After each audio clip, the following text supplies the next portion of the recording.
Wait, Antifa protesters get 50 years? Exactly.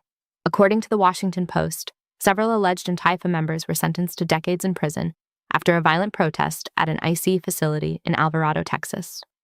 So this was over immigration enforcement?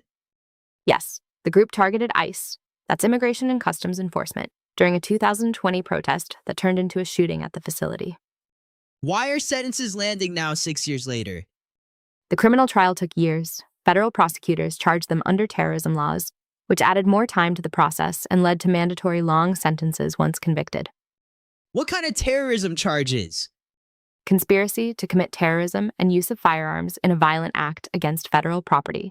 The court said their actions aimed to intimidate a government agency. That's a huge escalation from most protest cases. Why did prosecutors treat it that way? Because guns were fired at a federal building and officers came under direct fire.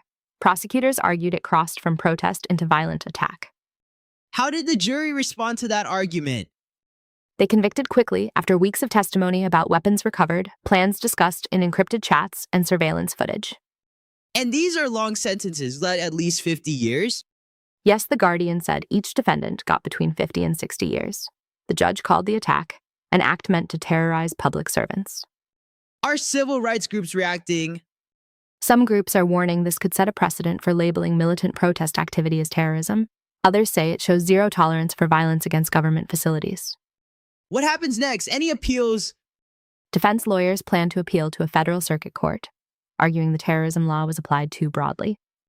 What do you think? Drop a comment below. Next story drops in an hour. Subscribe so you don't miss it.